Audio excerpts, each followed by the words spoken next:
Well, welcome back from that one. Now, straight now to our discussion proper. With access to smartphones and internet connectivity becoming more widespread, young Nigerians are leveraging digital platforms to launch innovative businesses across various sectors. Private sector organizations have also recognized the immense potential within Nigeria's vibrant market. Venture capital firms, angel investors, and incubators provide crucial financial backing, mentorship opportunities, and invaluable resources that help these young entrepreneurs turn their ideas into successful ventures. I have the president of the Association of Small Business Owners in Nigeria, Aspen, Dr. Femi Egbeshola, joining me now to discuss further. Thanks for joining us on Business Insights, Dr. Egbeshola. Thank you for having me.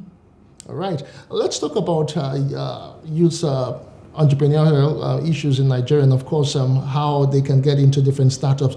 Let's just start by identifying the opportunities that are bound for young Nigerians to actually venture into at the time when Nigeria is actually having some macroeconomic challenges. Can you just share your thoughts? Well, more than ever before, Nigerian youth now have a lot of opportunities when it comes to entrepreneurship. All systems in place is there to encourage entrepreneurship this time, particularly among the youths. And every strata of the economy is involved in this, starting from the federal government to the private sector to even individuals. Everybody is poised to encourage and incite startups and entrepreneurship in the system. Starting from the youth themselves, their spirit is up and alive this time more than ever before to embrace entrepreneurship. Our recent research shows that virtually every youth wants to be engaged, productively engaged. And because the jobs are no longer there, they all want to embrace entrepreneurship and are looking for different opportunities to do that. Federal government, in their wisdom, came up with the Startup Hacks. And the Startup Hacks is to engender youth to develop interest in entrepreneurship. The Startup Hacks makes it possible for them to now have access to funding, which before now is very difficult because the commercial banks and the normal financial sector are not ready to give out funds to these youths because they do not have the collateral, the experience, the books, and the rest. But the Startup Hack is able to now fill this gap by providing them with funding to be able to start their business. Beyond that, too, we have quite a number of programs that are rolled out to support entrepreneurship. One of it is a YESP, that is a Youth Enterprise Support Program. The Youth Enterprise Support Program gives all the youth that are interested in entrepreneurship free opportunity to get access to training, the free training when it comes to business management, the business opportunities that are available, and then they can go about their books and their records. After the training, they are exposed to a loan of 5 million naira that has 12 months moratorium, meaning that 12 months after collecting the loan, they do not need to pay. They will have to begin to pay on the 13th month, and it is at a single digit interest rate of 9%. And that's one of the best that we have seen over the time. And this makes it possible for entrepreneurs who are youth to be able to now access funding and start the business of their choice. We also have different opportunities there too. One of it is shared facilities that government is now making possible for youth to have. They understand that it is difficult for youth to have funds to build their factories, buy land and build their factories, or rent shops or offices to operate their business. So we now have different incubation centers across the country where youth can go in just with their raw materials. They'll be given space to operate and they can start their business and be there for the next 5 years in that without paying a kobo. They have free access to electricity, free access to shared equipment, free access to marketing support system, free access to getting certification from NAFTA, Standard Organization of Nigeria, and the rest without hindrance. This is now possible. We also have free shared office facilities whereby youths can now go up to government. Even Lagos State has the arrangement whereby they can go up to government and have table and chair in an office setting to use for their business if their business is service related, and then with little or no fees. This is made possible to also encourage and engender entrepreneurship. Right. Talking still about Lagos government, we have the Lagos Employment Trust Fund, who gives loan and even grants to those who want to do business and to those who have just started business. That's the startups. They can now access grants as much as they want, depending on the kind of business they do. And this agency also attached to them mentors that will handhold them from the beginning to the end on how to do the business they want to do, the needed support services they can have to support what they want to do, and much more. The LSETF, that is the Lagos State Employment Trust Fund, goes further to give them markets to be able to sell their wares or their products. They expose them to various forms of exhibition free of charge. They recently concluded Lagos International Trade Fair as an example, while entrepreneurs pay thousands of naira to get their product exhibited. These startups under the Lagos state government exhibit their product free without paying a kobo. That's the kind of exposure they get. They also support them with their adverts. If you want to advertise your products or your service that you do as a youth, you have different platforms to be able to advertise it without paying a kobo. So these are some of the many opportunities that are available for youth. We also have various vocational centers across the states and across the country now, whereby you can get training on whatever particular service, production line, or technical skill that you need. These are also available. The federal government has also gone as far as ensuring that they provide what they call incubation centers across the states, beyond the one that is done by the state governments. The federal government also has created various kinds of incubation centers everywhere. No matter the state you are, there are different incubation centers there that you can go there and start your business as a startup. They also have what is called industrial training fund. This industrial training fund gives you the kind of training that you need. After the training, they attach you to companies that are already doing what you are doing as internship. And after that, they now give you fund to go and start that training. They also go as far as giving you equipment that you need to start that production process or that business if it is related to equipment. That's the much they've done. We also have different kind of microfinance banks now that have been mandated by the Central Bank of Nigeria to use certain parts of their funds for startups.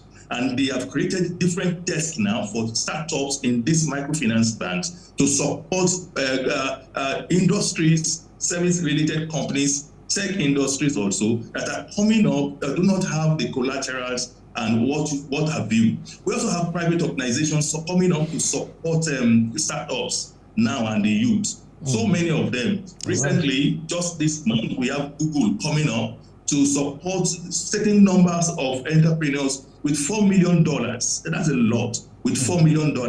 We have the Tony Elumelu Foundation that supports every year entrepreneurs, particularly startups and youths. They are the ones that are qualified for it. We have Faith Foundation, we have Ford Foundation, we have quite a number of them. We also have different mentoring platforms now, whereby youth can now get mentors without paying a kobo. All they need to do is just to access the website of this mentorship platform, show their interest to have mentor in a particular area or field, and they will be assigned mentors who will handhold them and give them the needed guidance to start and run their business. We have quite a number of things, and it's all for the youths. All right, you've said quite a whole lot concerning the opportunities that are bound for young people who want to get into various ventures. In as much as there are financing options and places where they can go to get those funds they need for their businesses, a whole lot of time, most people complain of really getting access to it, and that there's some bottleneck in terms of what they need to provide to access this maybe grants or loans from the microfinance bank. Is it really a situation that can be handled easily? Well, before now, youth has a lot of bottlenecks when it comes to business. One of it is access to funding. Yes, it's difficult for the youth to have access to funding. And like I've just highlighted, this is being broken down. With the new Startup Act, it has, to a larger extent, helped us to reduce the bottlenecks that has to do with access to funding. But unfortunately, many of these youth are not aware of these opportunities and these programs. And what they need to do now is to begin to see how they can increase their knowledge level. One of the best way to do it is to expose themselves to various training seminars and symposia going on every now and then in the country. That is where they can get information about how to do what and where to do what and what they need to do about it. Good enough, quite a lot of corporate organizations now are having different seminars for this youth free to increase their knowledge level. The banks are having it every day. As I speak this day, we have a tech fair going on whereby a bank sponsors it, and it is educating the youth about all the opportunities that is in the tech industry and how they can get funding to support it. Funding particularly for startups and for youth. But the problem is most of our youth are not aware. They need to increase their knowledge level. They also need to join business membership organizations. It is where they can also begin to get information on a regular basis about the happenings and government intervention programs for youth. These intervention programs are going on. Like I did say, Lagos State from time to time is giving out grants for youths and startups. How many of these youth have this privilege if they don't know about it? The best way to get to know about it is to make sure they also align themselves with platforms, channels where they can get information about this, some of these things that are going on. Yes, another challenge the youth may have is a lack of infrastructure. One of such infrastructure is electricity. Many of the businesses are dependent on power, electricity. But we all know that the country at the moment, power is electric, and many of these youth may not be able to have the fund to provide their own source of power. It's a big challenge, and we as stakeholders in the industry are still preaching to government to make it possible for some of these youths to have the alternative source of power, maybe solar energy that they can access and begin to pay on instrumental basis because they may not be able to afford it one at a time. Even as much as we have access to internet at this time, still there are still limited access to internet. Quite a number of those in the rural areas who are youth do not have access to internet, and it is a big challenge. Even those who are in the urban center, it is not everybody that can afford to get internet as much as they would want to. In some climes in the world, what they do is that there are certain areas where you have free Wi-Fi services whereby youth can go to do whatever they want to do in the tech space with free internet access. I'm sure we'll also get there one of these days. All right, let's talk about another aspect. Some of them might have various ideas, various dreams they want to, achieve over time. Another thing is actually viability of this project that they want to get into. If you were to really advise right now, what sort of ventures, if you can name a few, that they can actually get into? I know right now fintech is actually a big deal in the country, and maybe agriculture or agri-tech as it is. So what's your advice really as regards viability and such ventures to get into? One of the best business a youth can venture into today, as you have said, is the tech and innovation space. There's a lot of opportunities there. We have quite a number of mobile applications coming up, and the owners are making millions, if not billions, out of it. So tech and innovation is one area that I will advise any youth to venture into now. It has limitless, endless opportunities. And a lot of youth are doing well. We have quite a number of youth who are in web design, quite a number of youth who also do branding for companies, large, medium, small companies, and are making a lot of it. Agri-tech is also another good venture that you have mentioned. Agribusiness is a thing now. While the youth may not want to do manual farming, we don't even encourage them to go into manual farming, but there are a lot of space there. Organic farming is bringing in a lot of funding now, and it's also very productive and profitable. It's one area that the youth can go into. Adding value to agricultural product is another way that youth can make themselves engaged and begin to make a lot of money. We have a lot of agricultural produce that are wasting away that the youth can, with their knowledge, their education and technology, add value to them. Even those who are not wasting, we can turn them to something better and begin to make more money beyond the normal farmer. We also have distribution channels open up to the youth. The youth can engage in ensuring that they collect this product from the farmers and sell it to those who need it, even to the point of exporting it to foreign countries and making a lot of money from it. The retail sector too is another sector that is also very vibrant now, that the youth can also venture into. There's a lot of opportunities there. We have those into fashion industry making a lot of money, those into catering business and doing it in an innovative way. I was in a program yesterday. You need to see the way snacks were served. You will begin to wonder, is it really snacks or something else? That's the kind of innovation that is coming into the retail sector. We have a lot of activities going on in the online market. A lot of things is going on in the online market. You see a lot of youth now able to sell their products, their wares on the social media. You can also see them not just selling, but becoming agents to other companies. Some people are selling shoes, bags. They don't own any of those shoes or any of those bags. They are just middlemen, and they are making their money from social media. We have some of the youth going to skits making, and it's a lot of money too. And that space is endless. There are so many opportunities there that can absorb even all the youth of our country. That is the area they want to go. We have a lot of youth also going into partnership with established companies. These are also very, very, very good ends that the youth can also explore. The connection with the established companies is such that they become middlemen or agents selling their products, selling their services, selling their whatever they offer, and they are making their commission from it. These are some of the areas that the youths can engage in. One area that I should also mention is real estate. Real estate is also giving youth a lot of money. Now, you don't need to have any form. All you need to do is to have somebody who wants to sell a property, be it a land or a building, and matchmake that person with the buyer, and you take your commission right there and then and begin to enjoy yourself. All right, I haven't said all of that now. You mentioned something where, in passing, you talked about the place of mentorship and education and learning, some of those skills from people who have been there, But another way to look at it would be entrepreneurship education. Do you think we're doing enough in terms of teaching these skills in institutions of higher learnings?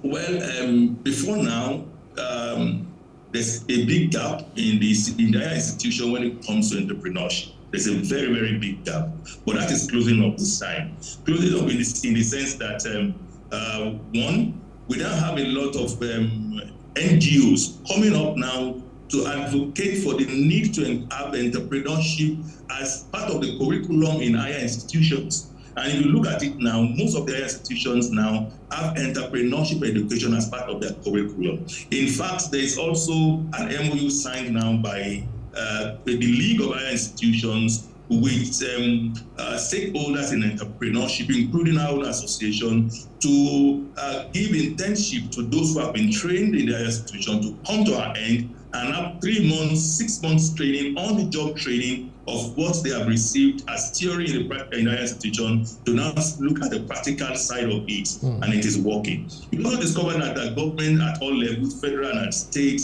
are also coming up with technical vocational education that is now in tandem with the need of the society.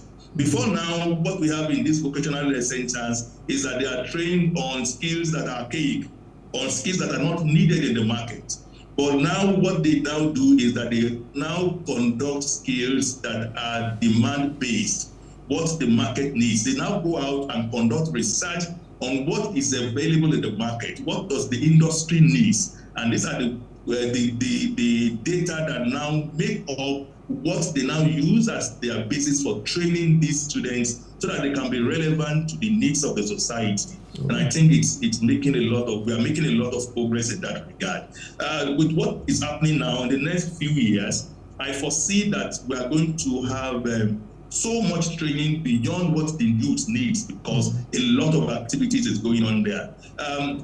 For your information, the federal government has just reviewed the curriculum for the technical board that has to do with all the technical education in the country. And the reason for this is that they have also come to understand that our youth must be in tandem with what is available and what is needed in the global space, not just in Nigeria alone, such that even when they travel out, they will not be third citizens in wherever they go, but they will be as relevant as the first citizens of those countries. And that's a good development. All right, Dr. Egbeshola, before we let you go now, the final question would be your advice, rather, for people or young people who have started business not so long ago, and just because of the challenges presently, everyone is facing in the country, that is, and the macroeconomic challenges and all that, they are seemingly thinking of going out of business. So what would your advice for that person be?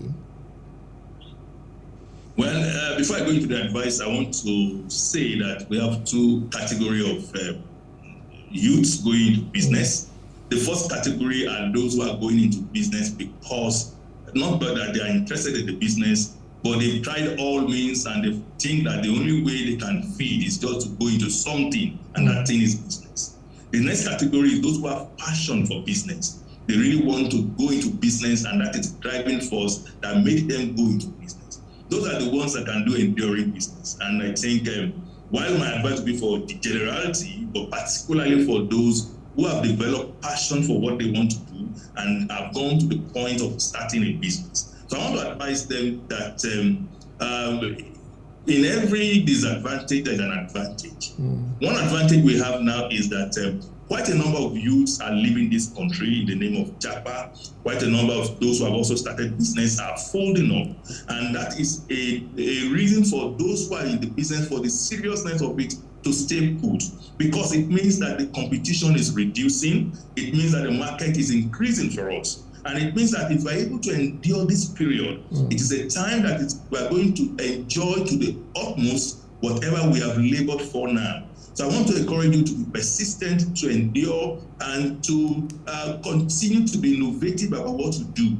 When you are into a business and the challenges are so much, the only way you can survive is to now include innovation and creativity to what you do. So see how you can now improve on that your business, on that your product, on that your service, to be able to be better than whatever it is available in the market now. And you will discover that as the competition is reducing, you'll be making more profits. I foresee that in the next few years, so to me in the next 2 years, this country will be better for all of us who are into business here, who are into entrepreneurship here, because the new body language of government is that they want to discourage export, and we're already seeing it. To some of us, we want the price of a foreign bag of rice to go to as much as 100,000 or more. We want Naira to even fall the more so that we can compete here better and favorably. It is the best time for us, if and only if you can wait to see it. All right, thank you so much, Dr. Femi Egbeshola, for your time and all of the wonderful input and insights that you have shared on the show today. Thank you so much, too. All right, Dr. Femi Egbeshola is the president of ASBON, Association of Small Business Owners in Nigeria, and he joined us to talk about youth entrepreneurship and, of course, opportunities for startups. As we go on the show, the federal government says it acknowledges and prioritizes innovation as a catalyst for technology advancement, as it also promises to provide a conducive atmosphere for entrepreneurship to thrive in the country. Minister of Innovation, Science and Technology, Uche Nnaji, said this at the maiden edition of the Southwest Techno Expo organized by the National Board for Technology Incubation, which held in Lagos. I'll leave you now with details of that report. I am Justin Akadonia. I'll see you again next time. Bye for now.